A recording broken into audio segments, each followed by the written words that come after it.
राम जी सबको स्वागत है इस वीडियो में। तो इस वीडियो में हम जानेंगे कि आखिर हिंदुस्तान में, हमारे देश में इतने गरीब लोग क्यों हैं। इंडिया को हर साल 20 मिलियन नए जॉब्स की ज़रूरत है, लेकिन हम कितने क्रिएट कर पा रहे हैं? सिर्फ 5 मिलियन नए जॉब्स ही हम क्रिएट कर पा रहे हैं। इंडिया एक अमीर देश है, लेकिन यहाँ के लोग गरीब हैं। मैक्सिमम लोग तो यहाँ के गरीब हैं। इंडिया के जो टॉप 10% रिच लोग हैं ना, उनके पास हमारे देश के लगभग 77% वेल्थ उन लोगों के पास है। लगभग सारी वेल्थ उन्हीं के पास है, और जो बाकी बची तो वो बाकी 90% लोगों के पास है। इसमें से भी अगर हम टॉप 1% देखें ना, तो टॉप 1% के पास लगभग 40% वेल्थ हमारी देश की किन लोगों के पास है? जो हमारे देश के टॉप 1% हैं, उन लोगों के पास है। बचे मिडिल क्लास, तो मिडिल क्लास जो लोअर मिडिल क्लास हो गया, अपर मिडिल क्लास, उन लोगों के पास लगभग हमारी देश की 22% वेल्थ इन लोगों के पास है, जो हमारे देश के मिडिल क्लास हैं। और जो मिडिल क्लास है, तो ये लगभग कितने, हमारे देश की 40% पॉपुलेशन है मिडिल क्लास की। अब बात करते हैं जो बचे बॉटम में। लगभग 50% हमारे देश के लोग गरीब हैं, और जिनके पास हमारे देश की कितनी वेल्थ है? इन लोगों के पास कितनी वेल्थ है हमारी देश की? 3 से 6%। और ये लोग कितने हैं? 50%। और 50% आपको मैं नंबर्स में बता दूं ना, हमारे देश की पॉपुलेशन लगभग 150 करोड़ को टच करने वाली है। तो आप यहाँ से अंदाज़ा लगा सकते हो 70 से 80 करोड़ के बीच लोग हमारे देश में गरीब हैं। जब मैं ऐसा डेटा देखता हूँ तो मैं सोचता हूँ कभी कभी कितना इनजस्टिस हो रहा है हमारे देश में। मतलब 50% लोगों को 3 से 6% वेल्थ है हमारी देश की इन लोगों के पास, इसमें अपना गुजारा करना पड़ता है। यार ये पॉसिबल है? नहीं हो सकता गुजारा भी, पर भगवान, मुझे लगता है कहीं ना कहीं भगवान है इन लोगों के साथ, तभी ये जी पा रहे हैं। तो चलो ठीक है, हमारे टॉपिक पे वापस आते हैं। आखिर हमारे देश में इतने गरीब लोग क्यों हैं? ये किस तरह से हमारे देश में इतनी गरीबी आ गई? क्योंकि हमारे देश में गरीबी है ना। बेशक टॉप 10% को छोड़ दो, वो तो मस्त शायद इंजॉय कर रहे हैं, अपनी लाइफ में आगे बढ़ रहे हैं। देखो, मुझे प्रॉब्लम इन टॉप 10% से नहीं कि ये इंजॉय कर रहे हैं, तो मुझे प्रॉब्लम इनके साथ है। मुझे प्रॉब्लम ये है कि 90% लोग इंजॉय क्यों नहीं कर रहे हैं। मुझे यह प्रॉब्लम नहीं है कि 10% लोग हमारे देश के अमीर हैं, मुझे यह प्रॉब्लम है कि 90% लोग हमारे देश के अमीर नहीं हैं। चलो जानते हैं हमारे देश में आखिर इतने गरीब लोग क्यों हैं, इस चीज़ की वजह क्या है। भाई देखो, वजह कहीं ना कहीं ये 1 दिन 2 दिन या 2 साल में या 14 साल में क्रिएट नहीं हुई है। ये हिस्ट्री से क्रिएट होती आई, तो आज तक गरीबी हमारे देश से ख़त्म नहीं हुई। सबसे पहले मैं आपको बता दूं, मुगल्स ने आके लूटा, एक्सप्लॉइट किया हमको। और भी न जाने कितने हिस्ट्री में अफगानिस्तान से आए, मंगोलिया से आया, हमें लूटा, हमारे मंदिर तोड़े। यार मतलब देखो, पहले जो मंदिरों में क्या हुआ करता था यार, मंदिर खाली पहले के टाइम पे पूजा के लिए नहीं होते थे, वो एक आदमी को शिक्षा भी देते थे। तो उन लोगों ने हमारे मंदिर तोड़ दिए, तो हम शिक्षा में पिछड़ते गए, हम शिक्षा न ले सके, तो हम लोग कैसे ग्रो होते? इस वजह से हम गरीब बनते गए। और जिनके पास पैसे भी होते थे, मेरे को ही हिंदू रहने के लिए ना जजिया देना पड़ता था। अमीर लोग तो दे देते थे। चलो ठीक है, इस टॉपिक में मैं बात नहीं करना चाहता हूँ। आज बात हो रही है कि हमारे देश में इतने गरीब लोग क्यों हैं। उनने लूटा, खाया, पिया, ऐश किया, मुगलों ने, बाकी लोगों ने भी, आपको पता होगा किन किन ने। फिर जो रही कुछ कसर थी, जो बाकी कसर बच गई थी एक्सप्लॉइट होने की हमारी, ब्रिटिश एंट्री लेते हैं। ब्रिटिश ने भी हमें बहुत एक्सप्लॉइट किया। हमारी सारी वेल्थ उनने लंदन जाके पहुंचाई, इंग्लैंड जाके पहुंचाई, अपने देश को अमीर बनाया, हमारे देश को लूट के। भाई उनने तो हमें ट्रिलियंस में लूटा है। मैं यहाँ पे स्क्रीनशॉट लगा लूंगा कितने ट्रिलियंस में उनने लूटा है हमें। और आज वही लोग हमारे देश को गरीब कहते हैं। और जो ये इंग्लैंड वाले हमारे देश को गरीब कहते हैं ना, मैं सोचता हूँ कहीं उनको कैसा लगता है कि उनके एंसेस्टर्स ने लूटा, मतलब सारा इनह्यूमन काम किया, लोगों को मारा, पैसों के लिए मारा। मतलब उनको कैसा लगता है, आई डोंट नो। इंग्लैंड वालों को ना शर्म करनी चाहिए। अगर वो हमारे देश को गरीब कहते हैं ना, उनको ये देखना चाहिए कि उसकी वजह भी कहीं ना कहीं तुम इंग्लैंड वाले भी थे। ठीक है यार, अब जो हुआ तो वो हुआ हिस्ट्री में।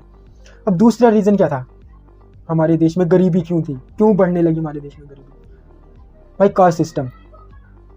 हमें इंग्लैंड ने लूटा, हमें मुगलों ने लूटा, बहुत सारे लोग आए, हमें लूटा बांटा, लेकिन फिर भी इन लोगों में समझ नहीं आई। फिर भी कास्ट सिस्टम के नाम पे आज भी बटे हैं, तब भी बटे रहे। तब भी उनको यार कंपटीशन यार, हमें कोऑपरेशन की ज़रूरत है, कंपटीशन की नहीं। क्या हो जाएगा अगर एक शूद्र भी अमीर हो जाएगा? क्या हो जाएगा अगर शूद्र भी पंडित बनने लगता? एक शूद्र के पास भी शिक्षा होती, एक शूद्र भी स्कूल जा पाता, क्या हो जाता?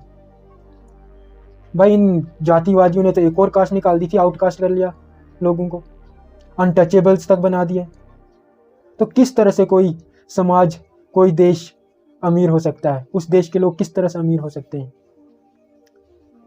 जब हिस्ट्री में ही उनको इतनी रिजर्वेशन दे दी? यार रिजर्वेशन नहीं थी ना ये, आज तो लोगों को रिजर्वेशन से प्रॉब्लम है, वो भी तो रिजर्वेशन थी कि एक ब्राह्मण ही ब्राह्मण बनेगा, एक क्षत्रिय ही क्षत्रिय बनेगा, एक वैश्य ही वैश्य बनेगा। भाई ये कैसे, ये सेम रिजर्वेशन थी उनके पास कि एक राजा ही राजा बनेगा। आज की लैंग्वेज में समझे कि एक मिनिस्टर का बच्चा ही मिनिस्टर बनेगा, ऑफिसर का बच्चा ही ऑफिसर बनेगा, और एक दलित का बच्चा वही छोटे मीनियल काम करेगा। ये सोच थी कास्ट सिस्टम ने बनाई। और जिन लोअर कास्ट वालों के पास ज़मीनें थी, उनकी ज़मीनें छीन ली गई।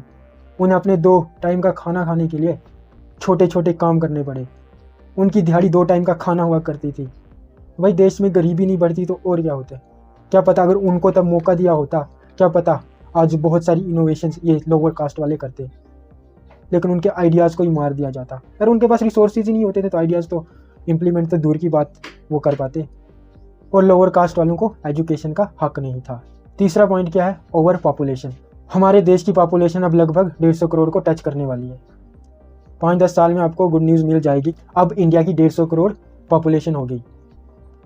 यार अमीर और गरीब को समझ आ रहा है कि उनको लग रहा है कि मेरे पास इतने रिसोर्सेज नहीं कि मैं अपने बच्चे को एक ब्राइट फ्यूचर दे पाऊँ। और हाँ, अमीरों के पास तो है, लेकिन मिडिल क्लास वाला कैसे सोचता है कि मेरे को इसको अच्छी एजुकेशन देनी है, अच्छा लाइफस्टाइल देना है। वो क्या 2 बच्चे, मैक्सिमम 2 बच्चे पैदा करेगा। तो यार भाई अब तो मैंने देखा मिडिल क्लास वाले एक बच्चा पैदा कर रहे हैं। उनको लगता है कि कंपटीशन ही इतना है कि एक ही बच्चा उनको लगता है कि काफ़ी है। लेकिन गरीब, मैंने अपनी नज़रों से देखा है, जहाँ से मैं हूँ वहाँ पे तो ये शायद आपको 5 बच्चे 10 बच्चे ये तो नॉर्मल मिल जाएंगे। अब जो नई जनरेशन आ रही ना, वो सोच रहे हैं कि 2 बच्चे काफ़ी हैं, 2 बच्चे ही अच्छे। भाई मैं पर्सनली एक फैमिली को जानता हूँ, आप यकीन नहीं मानोगे, उस बंदे ने 2 शादियाँ की हैं, बंदे के 24 बच्चे हैं, यकीन मानोगे? भाई एक और बंदा है, उसके लगभग 10 बच्चे हैं और तैयारी में है, उसकी भी 2 बीवियां हैं। फिर हमें ना लोगों को समझाना पड़ेगा। तो मैंने ये बताया ना, 4-5 बच्चे तो नॉर्मल माने जाते हैं जहाँ से मैं हूँ। भाई 4 तो होने ही चाहिए, कुछ नहीं तो। भाई हमें समझाना पड़ेगा, ये उन लोगों को एजुकेट करना पड़ेगा कि ये भगवान की देन नहीं या अल्लाह की देन नहीं, ये सब हमारी देन है। अगर हम लोग चाहें तो हम एक ही बच्चा पैदा कर सकते हैं, और हम लोग चाहें तो 10 भी कर सकते हैं। ये समझाना पड़ेगा कि यार आपके पास रिसोर्सेज 2 बच्चों को पालने के हैं तो आप 2 बच्चे पैदा करो, एक के हैं तो एक पैदा करो। यार भगवान नहीं देता, किसी को नहीं देता भगवान, आपको एक्शन लेने पड़ेंगे तब जाके भगवान भी देता है। भगवान भी कहते हैं तू उठ तो सही फिर तेरे को मैं दूं, तू उठता ही नहीं तो तेरे को दूंगा कहाँ से? ठीक है, ओवर पॉपुलेशन की वजह से भी हमारे देश में बहुत गरीब लोग हैं। चौथी प्रॉब्लम है एजुकेशन और स्किल की कमी। आज इंडिया में आपको डिग्री होल्डर बहुत मिल जाएंगे, उन्होंने MA किया, BEd किया। भाई BA तो BSc ये तो नॉर्मल हो गया है, ये तो सब लोग करते हैं, अब इतना मिनिमम ग्रेजुएशन तो करते ही है सब। लेकिन मास्टर्स करके लोगों के पास क्या है? जॉब्स नहीं है। क्यों? भाई स्किल है ही नहीं उन लोगों के पास। सबको गवर्नमेंट जॉब चाहिए, और गवर्नमेंट सिर्फ 2-3% जॉब्स ही क्रिएट कर पाती है ना। और हमारे देश के लगभग 21% लोग अनएजुकेटेड हैं, और ये 21% पता कितना होता है? 20 से 25 करोड़ लोग अनएजुकेटेड हैं, अनपढ़ हैं। भाई 20-25 करोड़ ना बहुत सारे देशों की आबादी तक नहीं है। तो इससे बड़ा क्या रीज़न दूं कि हमारे देश में इतने सारे गरीब लोग क्यों हैं? एजुकेशन और स्किल की कमी से फिर ज़्यादातर लोग अनएम्प्लॉयड रहते हैं। तो ये एक और बड़ा रीज़न है, अनएम्प्लॉयमेंट। हमारे देश में गरीब लोग क्यों हैं? भाई देखो, अनएम्प्लॉयमेंट होगी, ये मतलब एक पढ़े लिखे लोगों में ना ज़्यादा अनएम्प्लॉयमेंट है। फिर ये एक बंदा मजबूर है, ये क्या करेगा? इसको अपने एक पढ़ा लिखा आदमी ना अगर अनएम्प्लॉयड है, वो अपनी फैमिली से नज़र नहीं मिला सकता। उसके पेरेंट्स ने उस पर लाखों रुपए खर्चा है, और आज उसे 20-25 हज़ार की जॉब नहीं मिल रही है। ये रियलिटी एक पढ़े लिखे आदमी की। मजबूरी में ये बंदा वो वाली जॉब करेगा जो इसे कभी करनी नहीं थी, और इसकी सैलरी क्या होगी? 8 से 10 हज़ार रुपये। आप मुझे बात बताओ, 8 से 10 हज़ार में बेसिक नीड्स तक नहीं पूरी होती अच्छे से। इसकी आबादी तो बढ़ रही है लेकिन नौकरियां नहीं बढ़ रही है। आबादी बढ़ रही है भाई, रिसोर्सेज कम हो रहे हैं, कंपटीशन तो बढ़ेगा ना। पिछले साल जिस एक जॉब के लिए 100 लड़के लड़ा करते थे ना, आज उस जॉब के लिए 500 लड़के लड़ रहे हैं। और हमारे देश की लगभग 90% वर्कफोर्स इनफॉर्मल सेक्टर में काम करती है। ना उनके पास जॉब सिक्योरिटी है, ना कोई सोशल बेनिफिट्स मिलते हैं, और ना ही उनको कोई फेयर वेजेस मिलते हैं। बहुत कम दिहाड़ी पे काम कर रहे हैं भाई वो। भाई मैं देखता हूँ, मैं उनका दर्द समझता हूँ, इसलिए मैं आपको बोलता हूँ मेहनत करो यार, मेहनत करो। हो सके ना तो जॉब देने वाले बनो भाई, आपको ना लाखों लोगों की दुआएं लगेंगी। हमारे देश में कमी है जॉब देने वालों की। अब हम अपना छठा रीज़न जानते हैं कि हमारे देश में इतने गरीब लोग क्यों हैं। Agricultural dependency. लगभग 45 से 50% लोग हमारे देश के एग्रीकल्चर पर डिपेंडेंट हैं, डायरेक्टली या इनडायरेक्टली एग्रीकल्चर पे ही डिपेंडेंट हैं। उनका घर का खर्चा एग्रीकल्चर से ही चलेगा। लेकिन एग्रीकल्चर सिर्फ 15% कंट्रीब्यूट करता है हमारे देश की जीडीपी में। मेरे को एक बात बताओ, जब किसान ही गरीब हैं तो जो उनके पास काम करने वाले होंगे उनको कितनी दिहाड़ी देते होंगे? 200, 300, 400। इसलिए वो लोग क्या गरीब हैं। अभी आपको मैं सबसे बड़ा रीज़न बताता हूँ कि हमारा देश आज भी गरीब क्यों है, आज भी हमारे देश में इतने गरीब लोग क्यों हैं। भाई करप्शन। आज़ादी से अभी तक, आज की डेट तक, अभी इस टाइम तक हम करप्शन को नहीं हरा पाए। लोग करप्ट हैं। अगर आप ढूंढने निकलोगे ना तो आपको हर गली में, हर मोहल्ले में, हर घर में इवन आपको करप्ट लोग मिलेंगे। तो इजीली करप्ट लीडर्स मिल जाएंगे, करप्ट पॉलिटिशियन मिल जाएंगे, करप्ट ठेकेदार मिल जाएंगे, करप्ट कंपनीज मिल जाएंगी, करप्ट ऑफिसर्स मिल जाएंगे, करप्ट एडमिनिस्ट्रेटर्स मिल जाएंगे, करप्ट लोग मिल जाएंगे, करप्ट लेबरर्स मिल जाएंगे, इवन करप्ट जजेस मिल जाएंगे। यार जज तक करप्ट हैं तो फिर किस पे भरोसा करें यार, कहाँ जाएं। हर फील्ड में करप्शन है और न जाने और भी कितने लोग होंगे हमारे सिस्टम में जो करप्ट हैं, बस अभी हम जानते नहीं हैं, बस अभी वो एक्सपोज नहीं हुए हैं। ये करप्ट लोग हमारे देश को गरीब बना रहे हैं, हमारे देश को खोखला बना रहे हैं। मैं कभी कभी सोचता हूँ यार, इन करप्ट लोगों को शर्म नहीं आती है गरीब का पैसा खाते हुए? तुम्हारी तो सैलरीज भी इतनी अच्छी हैं, अच्छा खासा कमा रहे हो, अच्छा खासा घर है तुम्हारा, फिर तुम्हें शर्म नहीं आती गरीब का पैसा खाते? यार उस गरीब को 300-400 रुपये दिहाड़ी मिलती है, उसे अपने बच्चे पालने हैं। ठीक है ना, करप्शन है हमारे देश में, एक्सेप्ट करते हैं हम। क्या सोल्यूशंस नहीं है? जैसे मैं आपको बोलता हूँ, दुनिया की ऐसी कोई प्रॉब्लम नहीं जिसके सोल्यूशन नहीं। चलो ठीक है, हम सोल्यूशंस भी डिस्कस करेंगे। पहला सोल्यूशन है शिक्षा पर जोर। शिक्षा पर जोर, मेरा मतलब क्वालिटी एजुकेशन से है। भाई आज भी हर घर में आज आपको डिग्री होल्डर्स मिल जाएंगे जिनके पास डिग्री है लेकिन उनके पास जॉब नहीं है, क्योंकि यार आज के टाइम पर कोई आपकी डिग्री नहीं देख रहा है, आपके पास स्किल होनी चाहिए। ऐसे भी गवर्नमेंट ना सिर्फ 2 से 3% ही जॉब्स प्रोवाइड कर रही है। आपको अपनी स्किल्स पर काम करना होगा। गवर्नमेंट को भी ध्यान देना होगा कि स्कूल से ही एक आदमी को तैयार किया जाए कि वो फ्यूचर में एक जॉब ले पाए। उसे बचपन से ही तैयार करना होगा, उसे बचपन से ही ऐसी स्किल्स सिखानी होगी।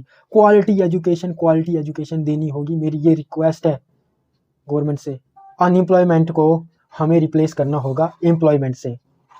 हमें देखना होगा कि गरीब आदमी के पास नौकरी नहीं है, काम नहीं है, उसे हमें काम देना होगा ताकि वो कम से कम यार अपने घर की बेसिक नीड्स खुद पूरी कर पाए।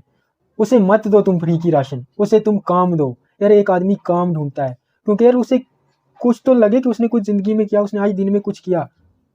बेकार बैठे बैठे ना उसे न जाने कितने गंदे गंदे थॉट्स आते हैं, अपनी लाइफ को पता नहीं क्या करने का मन करता होगा उसका। हमें जॉब क्रिएशन पे काम करना होगा, हमें बेरोजगारी ख़त्म करनी होगी, तब जाके गरीबी ख़त्म होगी। अगर आप गरीब को 10-10 लाख भी दो ना हर एक गरीब को, तब भी गरीबी नहीं ख़त्म होती। गरीबी सिर्फ काम देकर ही ख़त्म होगी, और ऐसा भी नहीं कि 2 दिन या 4 दिन में ख़त्म होगी। गरीबी ख़त्म करने को ही हमें 40 से 50 साल लग जाएंगे। अगर वो भी आज अगर सीरियसली पॉवर्टी को लिया जाए तो, अगर नहीं लिया जाए तो फिर मेरी तरह कोई आकाश 500 साल के बाद एक वीडियो बनाएगा, सेम वीडियो जो मैं आज बना रहा हूँ, कि हमारे देश में इतने गरीब लोग क्यों हैं। तीसरा सोल्यूशन है इकोनॉमिक पॉलिसीज़ को सही तरीके से इम्प्लीमेंट किया जाए। अक्सर क्या होता है, या तो कोई सरकारी पॉलिसी सही तरीके से इम्प्लीमेंट नहीं होती या फिर वो पॉलिसी गरीबों तक नहीं पहुंचती। मुझे नहीं पता वो पॉलिसी फिर किसके लिए बनाई, उस मिडिल मैन के लिए, या नहीं तो फिर क्या हो जाती है, ये पॉलिसीज करप्शन की भेंट चढ़ जाती है। चौथा मेरा फेवरेट सोल्यूशन, करप्शन को ख़त्म करना होगा। भाई अगर हमारे देश से हमें सबसे पहले अगर गरीबी खत्म करनी है, बाकी कोई भी प्रॉब्लम्स है ना हमारे देश में, सबसे पहले हमें करप्शन को खत्म करना होगा। करप्शन अगर खत्म होगी ना, बाकी प्रॉब्लम्स धीरे धीरे खत्म हो जाएगी। सरकारी स्कीम्स का, सरकारी फंड्स का सही तरीके से ना उपयोग करना होगा। सरकार को ना स्ट्रिक्टली मॉनिटर करना होगा कि ये स्कीम्स, ये फंड्स आखिर जा कहाँ रही है, ये ग्राउंड लेवल पे इम्प्लीमेंट हो रही या नहीं हो रही है।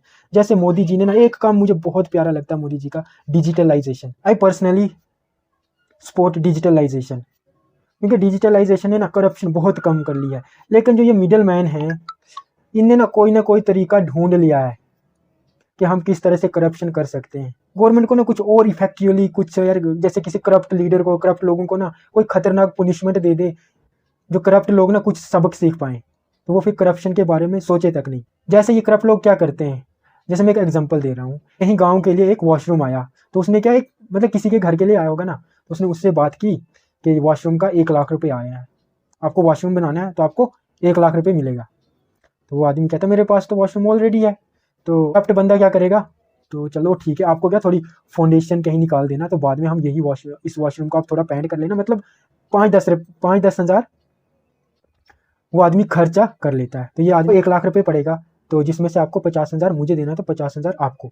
तो यार ये देखो, ये आदमी भी करप्शन कर रहा है, और ये करप्ट, तो ये बंदा था ही करप्ट, ये भी करप्शन कर रहा है। लेकिन ये आदमी क्या सोच रहा है, मेरे पास पैसे नहीं है, 1 लाख रुपये आ रहा है, चलो 50 हज़ार मेरे को इसको देने भी, तो कोई बात नहीं, मेरे पास 50 हज़ार रुपये बचेगा। गरीब आदमी मजबूर है, उसने तो ये मजबूरी में क्या, लेकिन करप्ट आदमी की उसके लाखों करोड़ों रुपए की इनकम होगी, लेकिन वो इस तरह से और लाखों करोड़ रुपए बना रहा है इस तरीके से। तो इस चीज़ का नुकसान क्या हुआ, जो सही आदमी के पास, जिसके घर में वॉशरूम नहीं था, उस तक वो वॉशरूम नहीं पहुंच पाया, उसके घर में वॉशरूम नहीं बन पाया, क्योंकि करप्शन की वजह से। तो सिर्फ आपसे ये बाथरूम की बात कर रहा हूँ ना, जैसे सरकार तो घर भी दे रहे हैं, क्या पता, मैं नहीं जानता, बट क्या पता कोई ऐसा करता हो तो, मतलब किसी नीडी आदमी तक पैसे पहुंचते ही नहीं है, उस स्कीम्स का फायदा होता ही नहीं है। सोल्यूशन है इन्फ्लेशन। हमको क्या, इन्फ्लेशन पे कंट्रोल करना होगा। भाई सब्जियों के दाम देख लो कितने महंगे हो रहे हैं, फ्रूट्स तो अब यार लग्जरी हो गई है, गरीब तो पता नहीं क्या, शायद मंथ में एक बार खाता होगा तो पता नहीं, पर मिडिल क्लास हार्डली अफोर्ड कर पा रहे हैं, तो गरीबों की तो क्या ही बात करनी। यार हमें क्या, इन्फ्लेशन पे कंट्रोल करना होगा। मेरी कम से कम सरकार से मेरी ये रिक्वेस्ट है, आप ना बाकी चीज़ों पे नहीं कंट्रोल कर पा रहे हो, कम से कम फूड पे, फ्रूट्स पर, कम से कम खाने पीने वाली चीज़ों पे इन्फ्लेशन पे कंट्रोल होना चाहिए। मैक्सिमम अगर इन्फ्लेशन बढ़े ना 2 या 3% बढ़े खाने पीने वाली चीज़ों पर, बस मेरी ये रिक्वेस्ट है सरकार से। आपको अगर टैक्सेस बढ़ाने हैं तो आप शराब पे बढ़ाओ, तम्बाकू पे बढ़ाओ, और वो जो गुटखा आता है ना, मेरी तो पर्सनली रिक्वेस्ट है सरकार से, आप उसका वो छोटा पैकेट नहीं होता, उसको 1,000 कर लो, 1,000 का एक छोटा पैकेट बिकना चाहिए। I really hate that thing. मुझे खाने वालों से प्रॉब्लम नहीं, जब वो थूकते हैं ना मुझे उससे प्रॉब्लम है। 1 लाख का पहुंच जाए ना, मुझे बहुत खुशी होगी। तो सरकार को सोचना चाहिए उन गरीब लोगों के लिए जो 200 से 300 रुपये दिन का कमाते हैं, दिहाड़ी कमाते हैं, वो किस तरह से खाना पीना, अपनी बेसिक चीज़ों को कैसे अफोर्ड करेंगे, कैसे पूरा करेंगे। सरकार को इस बारे में सोचना चाहिए, इन लोगों के बारे में सोचिए आप। देखो अगर हम इन्फ्लेशन कंट्रोल में लाएंगे तो इन लोगों के पास ना शायद पैसा बचने लगे, तो ये लोग अपने पैसा अपने बच्चों की एजुकेशन पे इन्वेस्ट करें। अगर बच्चों के एजुकेशन पे इन्वेस्ट होगा पैसा, तो फ्यूचर में रिटर्न तो पूरे देश को ही मिलेगा ना। ये बच्चे देश के हैं। हेल्थ और सैनिटेशन का सुधार। मैं मिडिल क्लास वालों, अगर आप देख रहे हो ना, आपको भी ज़्यादा टाइम नहीं लगेगा गरीब होते, बस एक हॉस्पिटल के बिल जितने दूर हो आप। मैं रिक्वेस्ट करूँगा जिनके हाथ में ये, सरकार के, एडमिनिस्ट्रेशन के, जिसके भी हाथ में ये, आप हेल्थ और सैनिटेशन पे ध्यान दीजिए। एक आदमी की हेल्थ ठीक रहेगी तो वो बीमार नहीं होगा। अगर एक आदमी बीमार नहीं होगा तो वो ज़्यादा काम कर पाएगा, ज़्यादा पैसे कमा पाएगा, वो ज़्यादा कंट्रीब्यूट कर पाएगा हमारे देश में, हमारे देश के लिए। अपना साफ सफाई पे ध्यान दीजिए। आपका एरिया साफ होना चाहिए। अगर आपका एरिया क्लीन है तो आपको कम बीमारी लगने के चांसेस हैं। मच्छर मक्खी ना बनने दीजिए अपने घर में, आसपास में कहीं। हमारी देश की ना लगभग सभी जगहें क्लीन होनी चाहिए, मैं यही चाहता हूँ। और सरकार से मेरी रिक्वेस्ट है, अगर ये बीमार हों भी ना कभी कल को, गरीब लोग जो हमारी ये 50% पॉपुलेशन है हमारी देश की, तो इनको कम से कम इनका इलाज तो फ्री में हो। वो 5-10 लाख नहीं, अगर 50 लाख की भी ज़रूरत है, इनका इलाज फ्री में हो। अगर इतना इलाज फ्री में नहीं होगा तो डेफिनेटली वो बंदा मर जाएगा। अगर उसको 50 लाख की रुपये 50 लाख के इलाज की ज़रूरत है पर उसके पास पैसे नहीं है, तो वो इन द एंड उसे मरना ही है। तो सरकार से रिक्वेस्ट है मेरी, प्लीज़ उनका टोटली फ्री इलाज कर लीजिए। जब तक उन्हें बेटर फ्यूचर ना दे पाओ, उन्हें गरीबी से मिडिल क्लास की जर्नी में ना ले आओ। ठीक है, नहीं, एक जर्नी होगी, पहले गरीब होगा, फिर वो मिडिल क्लास बनेगा, फिर वो अपर मिडिल क्लास में जाएगा, फिर वो रिच बनेगा। ऐसे ही हमारा देश एक दिन सब अमीर होंगे। सातवां सोल्यूशन, इंफ्रास्ट्रक्चर डेवलपमेंट। अच्छा, एक सवाल पूछूंगा मैं, क्या वाकई हमारे देश में हाईवेज की ज़रूरत है? तो आंसर है हाँ, वाकई हमारे देश में हाईवेज की ज़रूरत है। भाई जितनी डेवलपमेंट होगी उतनी जॉब्स क्रिएट होंगी, उतना इन गरीब लोगों को काम मिलेगा, उतने ये लोग पैसे कमाएंगे। और हमें गांव और छोटी जगहों पे भी ना ध्यान देना होगा। वहाँ सड़कें बनानी होंगी, पक्की सड़कें बनानी होंगी, बिजली, पानी, इंटरनेट, ये सारी सुविधाएं सबको मिलनी चाहिए, हर हिंदुस्तानी को मिलनी चाहिए। जैसे रूरल एरियाज़ में डेवलपमेंट होगी, जब रूरल एरियाज़ के लोगों को जब काम मिलेगा अपनी जगह पे, तो वो शहरों की तरफ नहीं जाएंगे, वो स्लम्स नहीं बनेंगी। सो इस तरह से हमारे देश के जो मैक्सिमम गरीब लोग हैं वो मिडिल क्लास से फिर रिच क्लास में आ सकते हैं, अगर सरकार उनके हित में काम करती रहे। तो चलो हम बढ़ रहे हैं अब अपनी वीडियो की अंत की ओर। तो अब ये मेरा लास्ट पॉइंट है, हमें लोकल और स्मॉल बिजनेसेस को प्रमोट करना होगा। मतलब सरकार को इनकी हेल्प करनी होगी, जो स्मॉल एंटरप्रेन्योर्स हैं इनकी हेल्प करनी होगी, ताकि ये लोग ना जॉब क्रिएट कर पाएँ। जॉब क्रिएट होगी, गरीब लोगों को काम मिलेगा, गरीब लोगों को काम मिलेगा तो काम से पैसे मिलेंगे, पैसों से मिडिल क्लास बनेंगे, मिडिल क्लास से फिर अमीर बनेंगे।